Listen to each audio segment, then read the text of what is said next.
Bonjour tout le monde. C'est un honneur et en même temps un privilège donc, de devoir commencer cette séance, ce séminaire de restitution des travaux. Alors, je vais vous entretenir aujourd'hui du thème de la drogue. Donc, c'est une équipe de recherche qui a travaillé là-dessus depuis 6 mois, 6 mois de terrain, sur un thème donc intitulé Drogue chez les jeunes et conflits casamançais, enjeux géopolitiques, chômage chronique et vulnérabilité, un projet intitulé DROGEC. Je m'appelle Benoît Tine, enseignant-chercheur, ici même en sociologie à l'université. L'équipe est entre autres composée d'étudiants tels que Bokar Guissé, Ousseinou Mathias Maron, ici présent, Juliette Tendeng. Je me félicite aussi de la présence de personnes ressources à l'association AFA, donc dirigée par M. Léopold Diamé, ainsi que M. Pierre Gallo-Sambe de l'AMO de Ziguinchor. Alors, pour introduire ce séminaire de recherche, pour introduire cette recherche, je vais donc dégager quelques éléments pour camper en quelque sorte le contexte donc, dans lequel cette étude s'est déroulée, des réalités, des constats qui sont là, avérés. D'après l'UNESCO, donc la vente de drogue constitue la première activité commerciale aujourd'hui au monde, avec une valeur ajoutée qui ne cesse d'augmenter, qui monte à des vitesses jamais égalées. Presque tous les pays du monde en produisent. On trouve de la drogue sur tous les continents, excepté les aliments. Donc, comme le disait Lewin, un des chercheurs qui a beaucoup investigué dans ce domaine-là, il n'existe pas sur Terre des substances qui étaient aussi intimement associées à la vie des peuples de tous les temps.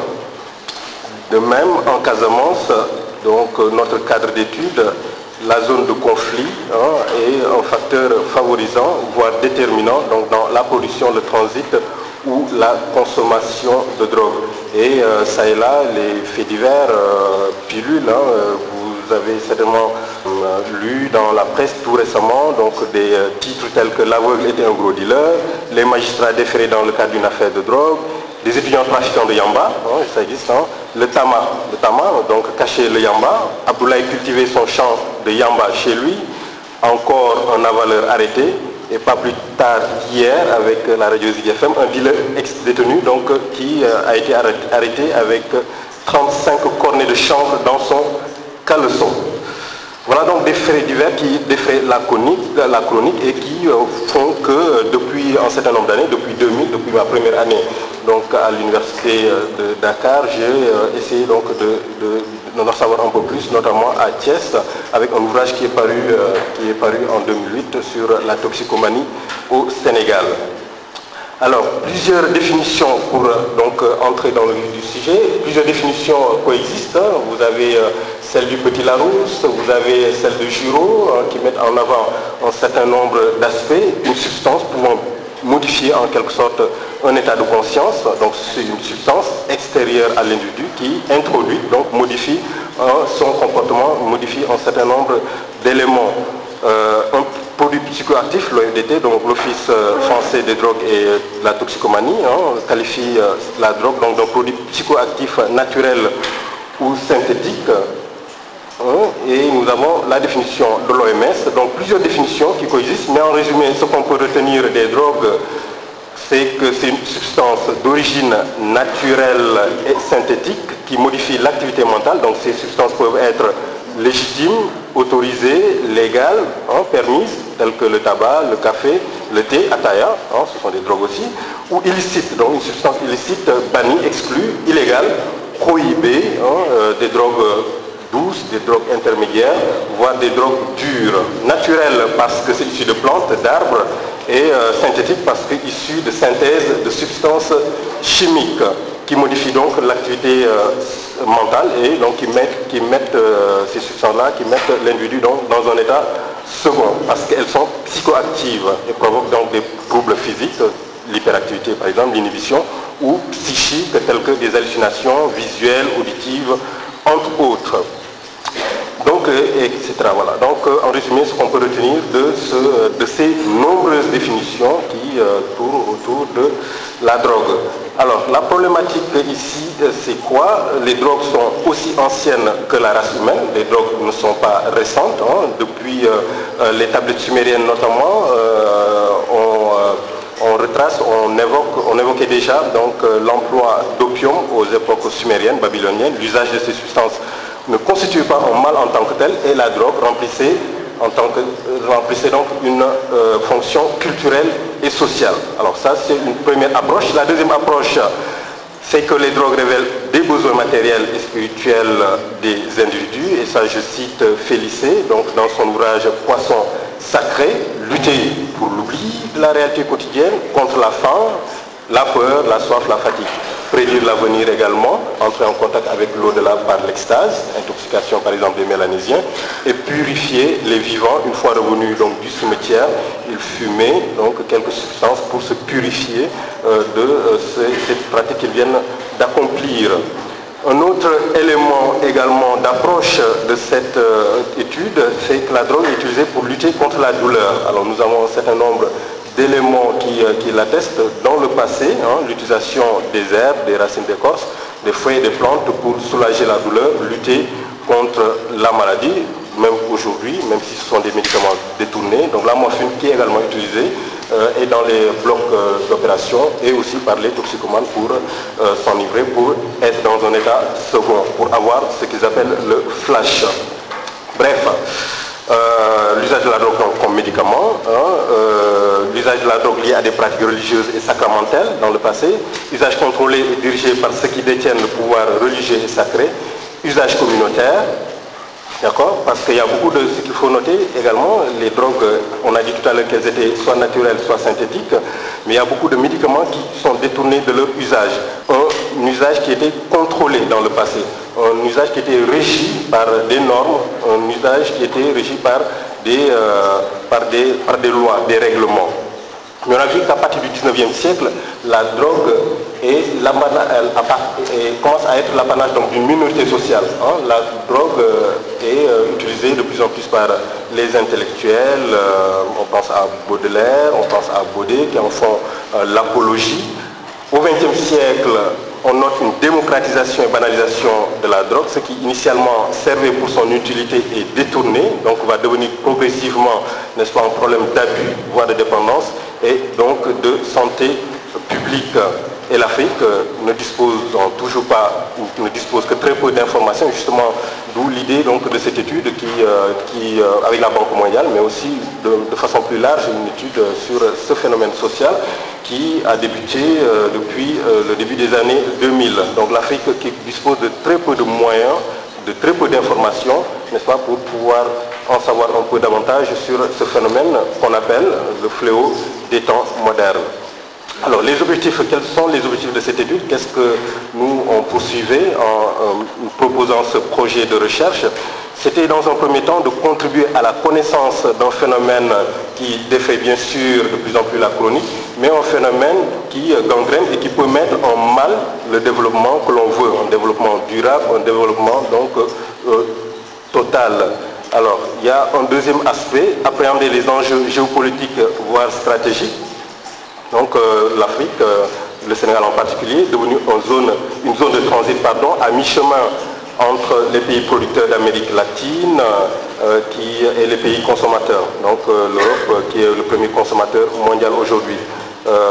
Pays de transit pour les narcotrafiquants qui ont établi leur base en Guinée-Bissau, encore tout récemment, avec l'instabilité qu'a connue ce pays. Le Nigeria, le Cap-Vert, avec un certain nombre d'îles qui sont vierges, qui ne sont pas habitées, donc qui attirent, avec la complicité de certaines autorités, qui attirent les bateaux, les cargos, donc pour décharger, afin donc de pouvoir réacheminer cette drogue-là vers l'Europe. L'Europe, donc première consommatrice de drogue dans le monde. Et il y a aussi, depuis quelque temps, avec l'islamisme, ou on va dire l'extrémisme au nord du Mali, donc les narcotrafiquants qui ont encore les mains libres et faire atterrir des cargos avant de réacheminer cette cargaison vers la destination finale. Et aujourd'hui, le chiffre d'affaires de la drogue, tourne autour de 400 milliards de dollars US, c'est-à-dire 200 000 milliards de francs CFA dans le monde. et des centaines de bateaux donc, utilisent ce 10e parallèle-là entre l'Amérique latine et l'Afrique de l'Ouest, n'est-ce pas, et avec tous les abus, tous les risques possibles. Donc ce sont des États jeunes, des institutions fragiles, des États instables, corruptibles et des habitants qui sont pauvres. Identifier donc les trajectoires, c'était le troisième objectif de cette étude.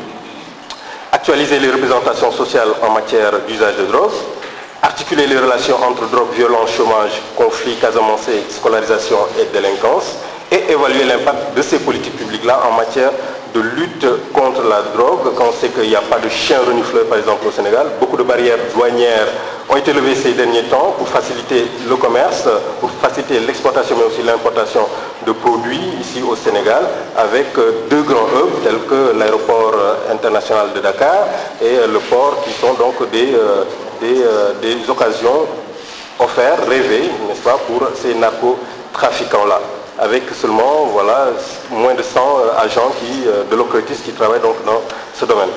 Alors la méthodologie pour atteindre ces objectifs-là, l'étude a commencé, l'étude de terrain a effectivement commencé le 13 février et voilà, on est le 12 août, donc ça fait 6 mois à peu près que nous travaillons sur le terrain. Il y avait l'administration de questionnaires, il y avait des entretiens avec un certain nombre d'acteurs de ce phénomène qualifié de fléau des temps modernes. Vous avez des focus groups qui ont été organisés, une recherche documentaire avec dépouillement de dossiers, analyse statistique. Les réseaux sociaux ont été aussi mis à contribution à travers Twitter, Facebook pour recruter des interviewés.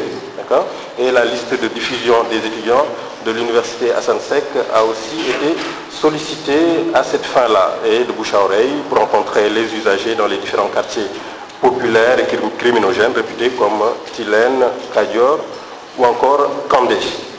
Alors, au finish, 89 personnes ont été interrogées pour un long questionnaire, 55 questions quand même. 22 personnes ressources interrogées, des lieux de culture ont été identifiés puis visités. Le centre psychiatrique Émile Badian a accueilli une équipe pendant un long moment. Et c'est en ambulatoire, donc cette équipe du centre psychiatrique a été suivie par 2 de nos étudiants jusqu'à Sédhiou pour les besoins d'une consultation externe. Des visites de la MAC également ont été effectuées. La maison d'arrêt et de correction de Ziguinchor, il fallait une autorisation qui devait arriver de Dakar, donc ça a mis du temps, mais quand même on est parvenu à en interroger un certain nombre et on attend toujours l'autorisation pour la MAC de Kolda et de Sédhiou. Quelques résultats assez rapidement, le temps file. Donc, grosso modo, alors l'étude, il y a beaucoup de facteurs qui ont été dégagés. Voici juste une petite synthèse assez rapide de ces résultats qui découlent du terrain.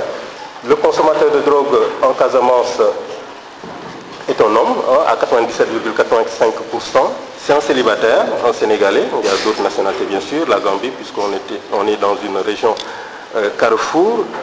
Ce consommateur-là, donc homme, est issu d'une famille peu aisée, à 74%. Il est âgé entre 20 et 34 ans.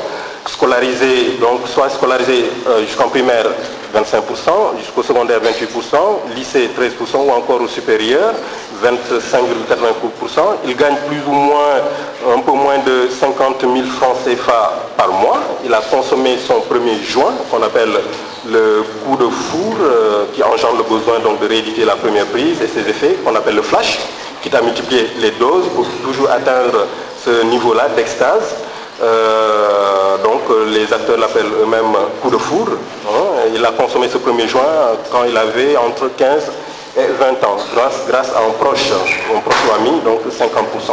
Un ami, et surtout cette problématique de la pression des pairs. On fume parce que, oui, on fait partie d'un groupe et puisque tout le monde fume, donc moi aussi, il faut que j'entre dans cette dynamique-là.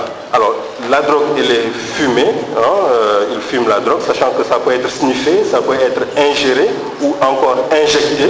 Donc, il fume cette drogue-là, on verra tout à l'heure. Il s'agit en l'occurrence du cannabis, largement, oui, voilà, donc à 99%. Donc, la drogue, elle est fumée. c'est du cannabis à 99%, entre 2 et 4 joints par jour, jusqu'à 60%, dans un endroit discret, c'est-à-dire soit dans sa chambre, soit chez un copain. Donc il n'y a pas de polytoxicomanie, c'est-à-dire il n'associe pas à ce cannabis-là d'autres produits psychotropes, hein, donc c'est une monotoxicomanie. Fume pour se soulager, alors les raisons sont diverses, hein. Ils fument pour se soulager, pour oublier, se concentrer, par plaisir, hein. Vous avez donc ces verbes qu'ils utilisent, etc. Donc en gros pour avoir un état, pour sortir en quelque sorte, pour résumer un peu, hein, pour sortir de ce train-train quotidien. Donc ils sont conscients des dangers à 74%, mais disent que c'est modéré, que de toute façon, hein, tout excès est nuisible et qu'ils font donc très attention à cette consommation-là. Ils pensent arrêter un jour, 82%, pour la plupart de ces personnes interrogées, donc pour fonder une famille, être un modèle pour les enfants. Donc entre autres résultats issus de cette étude, alors on me fait signe qu'il ne reste plus que 3 minutes. Pour aller vite, la drogue, donc finalement c'est la rencontre d'un produit, d'une personnalité et d'un contexte socio-culturel. Donc loin d'être un phénomène individuel ou isolé, hein, le drogué ou le toxicomane qui fume dans son coin, n'est-ce pas, et c'est la caractéristique donc d'une situation, d'un contexte, donc la rencontre d'un produit, hein, c'est la drogue, d'une personnalité, parce que tout le monde n'est pas appelé à être drogué. Il y a beaucoup qui l'ont fait une fois, ils ont fumé un joint, ils s'en sont arrêtés là. Par contre, il y a beaucoup d'autres qui ont continué. Et la rencontre également donc, avec un contexte socio-culturel. Donc ce n'est pas un phénomène individuel ou isolé, c'est un problème mondial, encore plus accru quand on se trouve dans des zones de conflit comme ici en Casamance. Et cette crise-là ne ferait qu'accroître, par conséquent exacerber la crise globale que vivent ces jeunes-là. C'est d'autant plus vrai qu'elle y est cultivée. Donc Casamance, aussi terre de culture de la drogue, en l'occurrence ici le cannabis. Alors quelques recommandations à l'issue de cette étude. La jeunesse casamançaise connaît un taux de chômage très élevé. Il y a d'ailleurs une communication qui va porter là-dessus tout à l'heure, l'un des plus élevés en effet au Sénégal. Et donc il faudrait penser une véritable politique de l'emploi spécifique pour cette région naturelle. Ça c'est un premier aspect. Un deuxième aspect, la culture du cannabis se nourrit du conflit, hein, et vice-versa. Et la culture du cannabis donc tire beaucoup de profit de ce conflit armé. Et les acteurs en conflit devraient pouvoir s'entendre pour orienter les individus vers des activités génératrices de revenus, les AGR. Une troisième recommandation, c'est celle-là qui pourrait inciter les parents à davantage participer à l'éducation, à ces efforts donc, de responsabilisation, de conscientisation, voire de sensibilisation de ces jeunes à l'endroit ou à l'égard de ces drogues et de toutes ces substances psychotiques. Une quatrième recommandation, renforcer la sensibilisation sur les stupéfiants dans les écoles à travers les programmes scolaires, donc un accent qui doit être mis sur la prévention dans un premier temps. Vous avez des modèles à suivre, hein. On voit comment les médias essaient donc de socialiser à leur manière les enfants, les jeunes en tant que tels, en leur proposant donc de faux modèles. Alors ici, ce serait l'occasion donc de proposer, hein, le recrutement donc plus actif de gens du spectacle et des vedettes sportives par exemple, disposés à s'exprimer ouvertement contre la drogue et la violence. La presse pourrait être associée à ce combat-là, hein, en montrant les vrais visages, je dis bien, j'insiste, les vrais visages des drogués. Alors, comme sixième recommandation, l'écrasante majorité de la population carcérale a des antécédents, c'est un constat de cette étude, a des antécédents en matière de stupéfiants, et il faudrait donc une attention particulière, notamment en termes de sensibilisation dans les maisons d'arrêt et de correction, et une cure de désintoxication. C'est malheureux qu'au Sénégal qu'il n'existe pas un véritable centre de désintoxication. Alors, à Kenya ici, ou dans les deux Dalal El Fatick et à Thiès ou à Fan, il y a des tentatives par la médication, mais encore une fois, il n'y a pas de véritable centre de désintoxication pour ces personnes donc, qui sont toxicomanes. Et oui, des associations, beaucoup d'associations luttent contre la drogue et la criminalité. Il faudrait donc, dans un certain sens, dans une certaine mesure, les aider, les soutenir pour arriver donc à atteindre leurs objectifs. Et si l'on veut que ces jeunes rejettent la drogue, on doit leur proposer des options positives. On a vu qu'en Casamance, surtout actuellement, on voit les jeunes errer pendant ces vacances parce qu'il n'y a pas de parc d'attraction, il n'y a pas de distraction, pas de complexe sportif. Donc du coup, toutes les occasions sont bonnes pour pouvoir être dans un état second, par exemple. Alors, entre autres recommandations, alors pour terminer, puisque le temps est épuisé, on a largement consommé le temps alloué, la drogue, en quelques mots, c'est un mal de vivre auquel la plupart des interrogés sont confrontés. Pour certains, c'est une stratégie d'adaptation qui permet à une personne d'anesthésier ses sentiments d'impuissance, d'échec, d'incompétence. Et pour d'autres, le toxicomane s'inscrit dans un mode de vie hédoniste, voire anomique. Toutefois, il serait donc simpliste de ne tenir compte du fait que la consommation est étroitement associée à d'autres problèmes, à de nombreux autres problèmes, et qu'il ne faudrait pas, n'est-ce pas, traiter cette toxicomanie-là de façon isolée. D'accord ? Et manifestation donc d'une crise de la société. On a dit tout à l'heure que c'était la rencontre d'un produit, d'une personnalité et d'un contexte. Et ce contexte ici, c'est le conflit casamançais qui est loin de faciliter la tâche à ces personnes, à ces associations, aux autorités qui luttent donc contre la toxicomanie. Voilà en quelque sorte l'économie de notre recherche sur la drogue en Casamance. Je vous remercie de votre attention.